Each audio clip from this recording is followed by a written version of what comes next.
भाभी, आप सब्जियां लेकर नहीं आई हैं? कैसे लेकर आती सब्जियां? मेरे हाथों में नेल पेंट लगा है, मैं नेल पेंट लगा रही थी, सारा नेल पेंट खराब हो जाता। घर की बहू ने कहा था रंगोली को, रंगोली घर में खाना बनाने का काम करती थी और कमला जी घर को संभाला करती थी।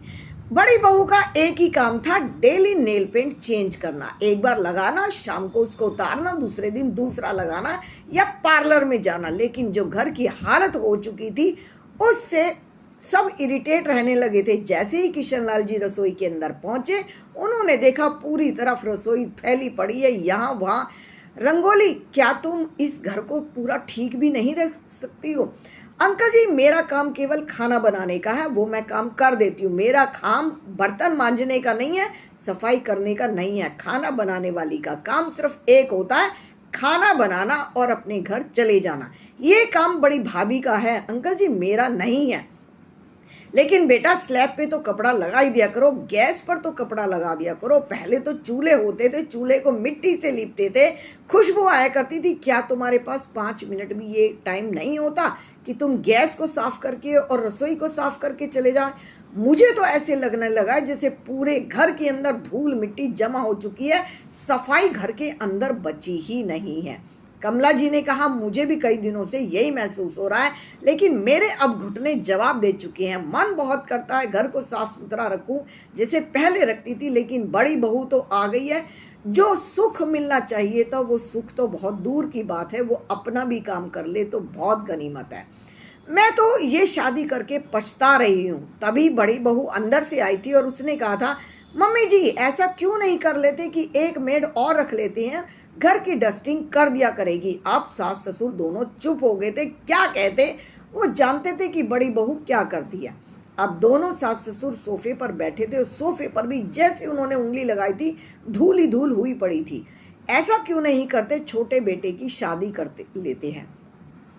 क्या कह रही हो आप? मुझे तो समझ नहीं आ रहा। बड़े की करके देख ली ना, नतीजा देख लिया ना क्या हुआ। अब छोटे की भी कर लो, दो दो बहुएं आ जाएंगी तो मेरा तो सिर ही फोड़ देंगी। इतनी बक बक चिक चिक घर में होगी, पहले ही मैं इरिटेट रहती हूँ और ज़्यादा इरिटेट हो जाऊंगी।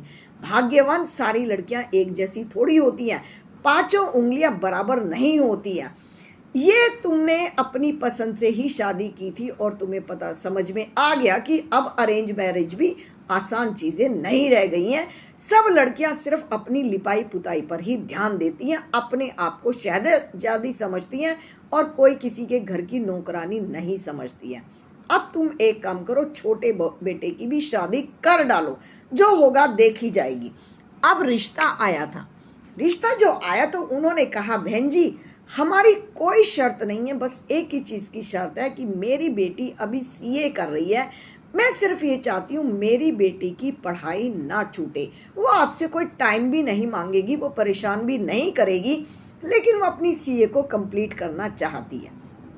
सास ने कहा था, तो इसमें आपत्ति क्या है? ये तो बहुत अच्छी बात है।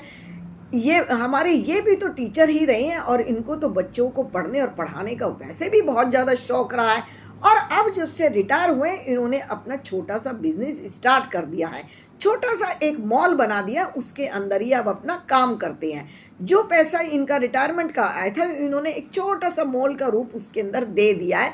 2-3 दुकानें खरीदी थी और उसके अंदर ये चला रही है बहुत अच्छी तरीके से। अच्छा होगा, हमें तो बहुत ही अच्छा लगेगा कि पढ़ी लिखी बेटी घर में आ गई। रिश्ता पक्का हो गया और दोनों ने, चंचल ने और कमल ने 2 घंटे तक आपस में बातचीत की और आपस में बातचीत करने के बाद वो दोनों ही बहुत खुश और संतुष्ट नजर आए थे। दोनों की बातों से लग रहा था कि दोनों ने एक दूसरे को पसंद कर लिया है। अब देर किस बात की थी, दोनों की शादी धूमधाम से हुई। जैसे ही सुबह चंचल उठी तो चंचल ने देखा था कि रसोई के अंदर नहा धोकर पहुंच चुकी थी। पहले जोत बत्ती की पूजा पाठ की, भगवान जी का आशीर्वाद लिया और उसकी पहली रसोई थी। पहली रसोई में उसने देखा तो सुबह फ्रिज के अंदर कोई भी सब्जी नहीं थी। स्कूटी उठाई और सीधा मार्केट पहुंची, वहां से 2-4 सब्जियां ले आई थी। 2-4 सब्जियां लाने के बाद उनको अच्छे से धोया था, टोकरी में सजाया था और सुबह का नाश्ता तैयार कर दिया था। जैसे ही कमला जी अपने बरामदे में बैठी थी तो कमला जी को भीनी भीनी खुशबू रसोई से आ रही थी।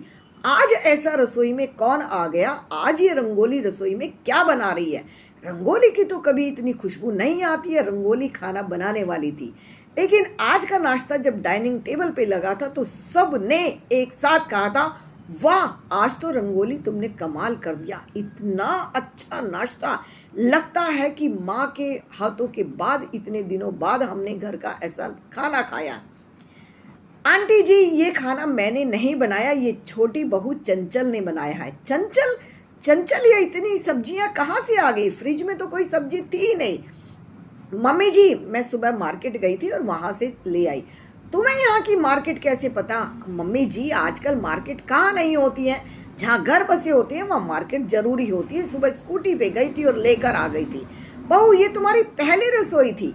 यही तो मम्मी जी, पहली रसोई का पूजन बहुत अच्छे से होना चाहिए, परिवार खाने से संतुष्ट होना चाहिए। अब चंचल ने कहा था। सास ससुर देवर सभी बहुत ज्यादा खुश हो गए थे। अब उसने देखा कि माली घर के अंदर आया है। घर के अंदर 4 गमले रखे थे, 5वां छठा गमला भी नहीं था और माली उन पौधों में पानी दे रहा है। गई वहां बरामदे में पहुंची तो उससे पूछा कि काका आप यहाँ कितने दिनों से काम कर रहे हैं। बेटा मैं तब से काम कर रहा हूँ जब से बड़ी बहू इस घर में आई है। और आपको सैलरी कितनी मिलती है। जी मुझे सैलरी 5,000 रुपये मिलती है। 5,000 4 गमलों के लिए। वो क्या है कि छोटी बहू मैं इनके अंदर खाद भी देता हूँ, पानी भी देता हूँ और भी चीज़ें इसके अंदर डालता हूँ, उस चीज़ के मैं 5,000 लेता हूँ। तो काका बुरा मत मानना, मैं तुम्हें दोबारा बुला लूँगी, लेकिन कल से आप यहाँ अभी नहीं आओगे।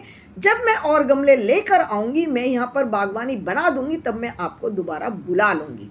अब कहकर उसने काका की छुट्टी कर दी थी और पाइप लेकर डेली पौधों में पानी डालने लगी थी और भी पौधे लेकर आ गई थी और घर को हरा भरा बना दिया था। जिधर देखो गमले गमले, जिधर देखो पेड़ ही पेड़, घर खूबसूरत लगने लगा था। 5,000 में उसने इतने गमले रख दिए थे कि घर के अंदर खुशबू ही खुशबू आने लग गई थी पेड़ पौधों की। चमेली, गुलाब, चंपा, सब तरह के पेड़ पौधे उसने लगाए थे। इधर रसोई को संभाल लिया था। इधर छबीली को उसने कहा था, रंगोली को कहा था, रंगोली एक काम करना है अब आपको सुबह यहाँ पर झाड़ू पोछा कितने बजे होता है।